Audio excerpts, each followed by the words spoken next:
What does it mean to leave no child behind? Does it mean that each and every student should be able to graduate high school with the ability to study at the college level? If No Child Left Behind reforms succeed, that's how it would be. The entire school-age population of this country would be heading for college. But wait, even if 100% of school-aged children graduated with college skills, would that mean everybody would go on to college? Hamilton High School's Ben Moore was an example of the very academic success story that No Child Left Behind supposedly wants every child to be. He graduated from Hamilton High as not only one of the Big Blues sports heroes, but with academic motivation that carried him through Miami University and sparked his determination to go to law school. But he could not go on to law school without overloading himself and his family, his wife, and his infant daughter with personal debt. Rather than let himself be left behind, Ben Moore, Hamilton High School class of 1996, joined the Army because the Army offered guaranteed payment of college educational expenses. Ben Moore's mother, Billy Moore, now a resident of Cincinnati, explains how it is that Ben never got to crown his educational success by attending law school. We like to think that academic achievement automatically means access to higher education and success in life. For many that can pay their way, that's true, but what about those who can't? What about those for whom being a child who doesn't wind up being left behind comes with a cost, the cost of one's life?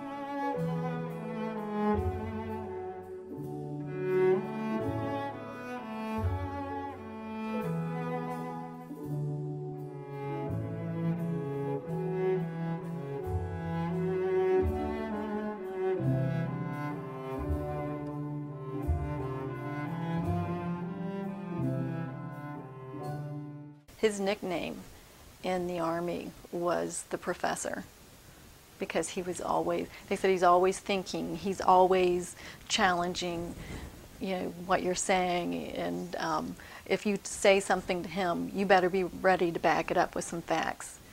And if he could not, you know, prove otherwise, one of the young men that spoke at his memorial service said, you know, he had offered up some information, and Ben said, "Are you sure about that?" And he says, "Yeah." And Ben says, "Well, I'll have to research that, get back with you," because he just didn't take you at your word. You had to prove yourself to him, just like he was willing to prove himself. It was just his nature.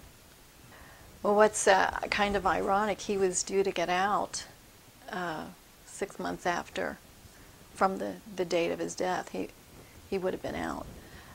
Which I think he signed up for 4 years.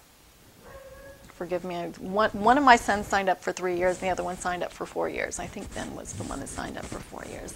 He was 3 weeks out from being deployed to Iraq. He finally, because he was married, had agreed to be promoted to a sergeant. Not many people have to be talked into that, but he had to be, and he took it simply because it was more money. He did that for his family.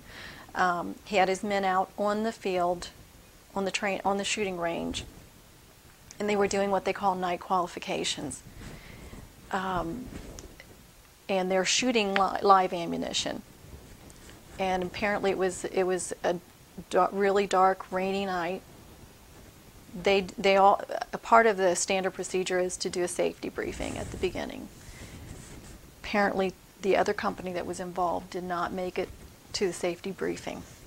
Ben went out with his men and began to fire, and they realized they couldn't engage the targets. They couldn't see the targets from where they were. They moved up to, I believe, the 50 millimeter mark and began to fire from there. The other company comes in. They don't realize, because they've missed the safety briefing, they don't realize these guys are already out there, and they came in behind them. And what they were supposed to do is go up to where they were and assist them, but instead they came in behind them and began to fire. And Ben ended up taking 3 bullets to the back, and he died there on the field. I found out, it was a Friday night, it was Friday, February the 21st, and when it happened, and I had been out playing darts with some friends, and a friend of mine had brought me home, and I had received a phone call from my son's father-in-law. It was about 1 in the morning. And that's how I found out. Yeah, I think especially with the war going on, every parent tries to imagine how they'd handle it and what they would do. You don't know until it happens. And I got to say, it was 1.5 years ago, and I still, every night, wake up around that time. So my life will never be the same. And I feel like the society lost somebody that had the potential for greatness. You know, yeah, he was my son, and there's a part of me that, you know, just naturally as a mother, but there's also that intellectual part of me that knew him.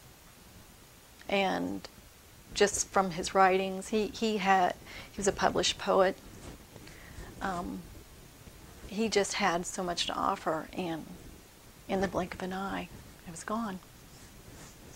And, you know, all because I look at it, and it was all because he made a decision to join the Army so that he could finish his education and not be buried in debt.